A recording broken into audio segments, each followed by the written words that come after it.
คิดหอดผู้สาวทั้งบ้านน้องให้ครั้งหนึ่งไอ้นี่เคยไปสาวผู้ไทยสั่งงามเอาเลือหมากโมของน้องก็หวานสิเว้าเซ็กซักไผก็คงเสือจากมายังคิดทุกเมื่อมีหลายเถื่อลงละเมื่อถึงงานเสียงผู้ไทยอินอ้อยคิดละหอยอยากมาเยี่ยมเยือนอยากสิเป็นเคยสู่อยู่เมือนยานแต่เพิ่นนั้นสิเหมือนมาอยากผูกโมผูกแตงเด้อยำแหลงห่วมสาวเอฟบางอย่าสู่ลืมเด้อคำอ้ายสั่งอย่าจืดอย่าจางเด้อคำมันสัญญา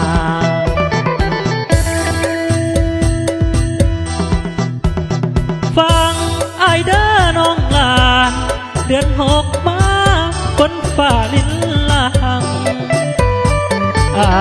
สิมาห่วมสามคู่แข่งนางขาดในไทยนาเบาด้วยความจริงเจอสาวน้องให้เจอคำว่าแม่นผู้เดินสิมาหมายน้องลาให้บอกเขาว่าสิคอยอ้ายผู้เดียวบุญสงกรานต์ปีนี้หากโศกดีอายสิมาลิ้นห่วมหากสายแน่นแนวโน้มคงได้ห่มผ้าลายพื้นเดียวแม้นมีสู้อื่นหมื่นแสนไม้เป็นแฟนน้องกะยาสุเลียวสาบานเด้ออยากมาเกี่ยวสาวบ้านน้องให้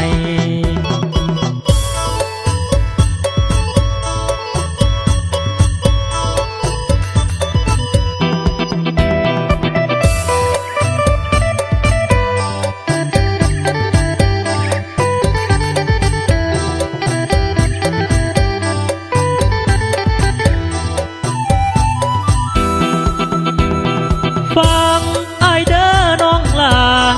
เดือนหกมาคนฝ่าลิ้นลางไอสิมาห่วมสามคู่แข่งนางขาดให้ไทยนาเว้าด้วยความจริงเจอสาวน้องให้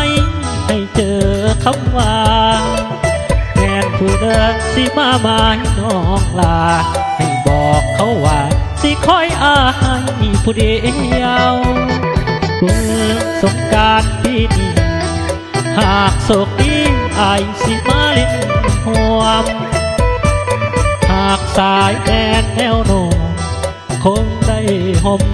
ผ้าลายพื้นเดียวแม้นมีสู้อื่นหมื่นแสน